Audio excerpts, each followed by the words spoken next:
Welcome back after that very short break. Right, we saw the song Greater Heights. The name of the artist is Prince Leon. It's always amazing to have homegrown talent in our studios. So let's, without any further delay, welcome Prince Leon to the studios of MTV Sports. And good morning, Sri Lanka. Welcome, sir. Welcome. It's good to be here. How are you doing today? I'm doing great. No, it's absolutely amazing to be here, especially. We saw the song Greater Heights. As you told me before the show started, it was interesting as to how you came up with the video for the song. You want to talk about it? Sure. Basically, you see, I was in the port. I was on a ship. Right. And I knew that I had a song, that I recorded a song a few days back. And I was like, you know, the setting, the atmosphere, everything is perfect. Right. Why don't we just shoot a video? So my brother was there and he had his phone. Right. So I was like, you know, let's test it and see how good it is. And it was good. So I was like, you know what, let's do something. So we shot the video, we got the clips. I went back home, just did some editing, rough edits, put the song together, put it on YouTube, and people just started loving it. It was simple, but it was cool. It was something different. It was cool. It was unique, and it was new. Because most of the time, people take hours and hours and days to record a song, right?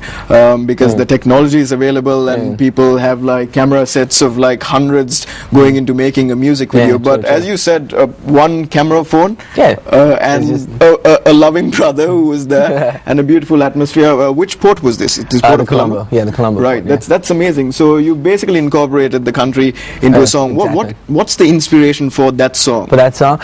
Basically, see, okay, let me just touch on what inspires me. It might help. Sure. Basically, before I would say a few months ago, 7-8 months ago, I used to watch different videos and different artists and get inspired by them.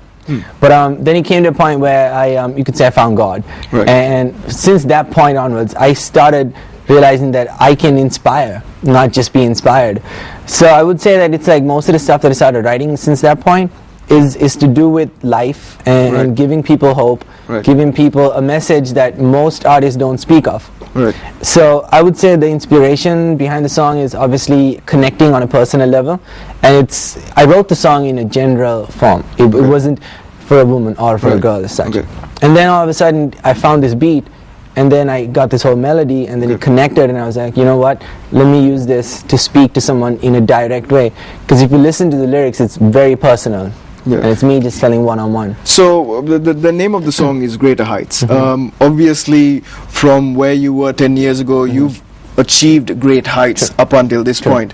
If you can highlight a few of them, inspiring moments where you can say this was the changing point for me as an artist, as a human being, what would those points be? Well, see, it's been okay, let me use it as a musical life-changing way, right? I used to, like I said, I used to follow the trend. I used to be the regular club artist, the club bangers and all that stuff. So it's not a bad place to be. People make a lot of money using it. You make a lot of money, yes, and you get a lot of following because that's what the world is following. It's commercial. Exactly. So, but I mean, along that line, yes, I did achieve some things in the US, especially. Like a few years ago, 3 years ago, I got this award of second place. It was out of 30 different states. Right. And that's a. It was called Bragging Rights. It was a hip hop. It was a rap show. Within the US. In the US, in Pittsburgh, the same place where Wiz Khalifa is from. Basically, that was the same place that he performed at as well. Black and Yellow. Yeah, Mr. Black and Yellow, the City of Steel. So at that same place, I came in second place, and from that point onwards, people started recognizing me in the States. So I just kept going along and doing the same thing, and I did get lots of performances even here. Like I performed for different shows where we had foreign artists and stuff. But the changing moment would be, like I said, 8 months ago. That was when I knew of God, but I didn't know Him the way I know Him now. So it was that point where I found God and where I just started realizing about there's so much more to life than just everything that's going on. And you infused this into the music that you do. Yeah, because it's crazy because the way it happened was I just took out a pen and a piece of paper and I started writing one song, and then it started flowing and flowing and flowing. So it would be right if we say that you started off on a blank page at that point. Yes, you could say that because that was the point that I basically found myself. Not what I was trying to be. I just found myself, and I just started writing and writing, and believe it or not, there was 8 to 9 songs which I wrote on that one day. I mean, in 30 minutes. That's a lot of inspiration that you got. It's amazing how you said that you were in the US and you were during your college days at Slippery Rock, if I'm not mistaken, right? Yep.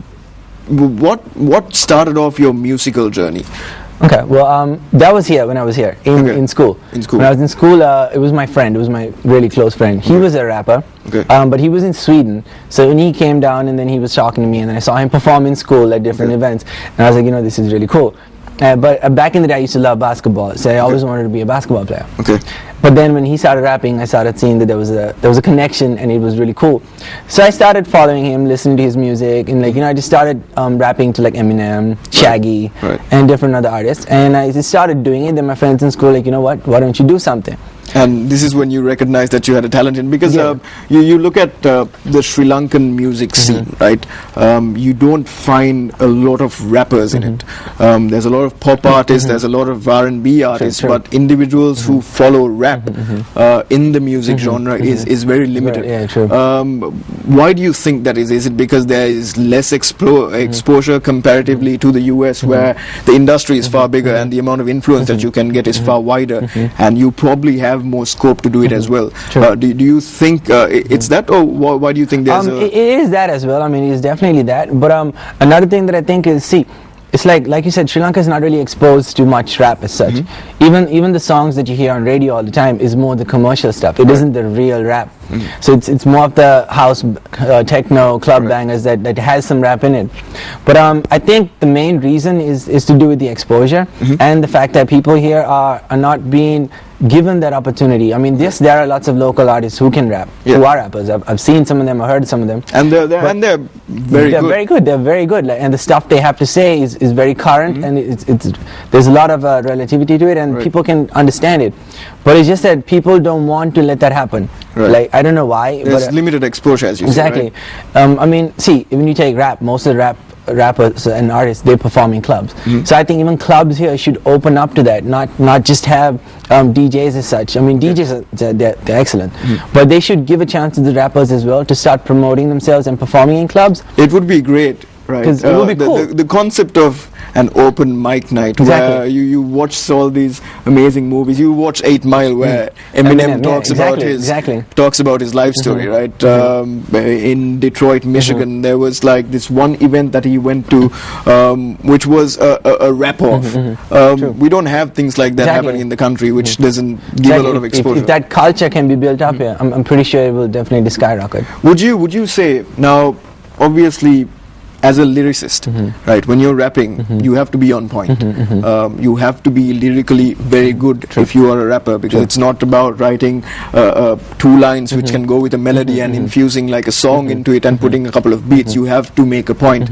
Would you say that the best lyricists are rappers?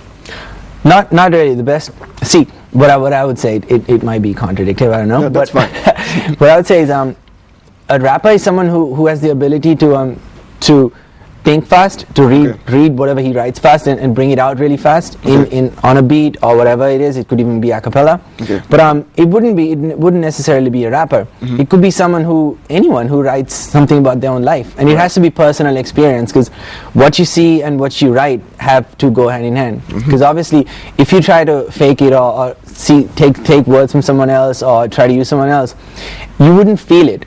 It has to all connect. It has to be the words, it has to be felt, it has to flow from you, and only then it will be like really, really tight and really awesome. But you don't have to be a rapper to be a great lyricist. Right. So what you're basically saying is, at the end of the day, it boils down to what you write and how you feel and how you bring it out, right? Yeah, because I mean, it could be anyone. It could be a person who's never even taken a mic up to sing, but that person's lyrics could be like super amazing.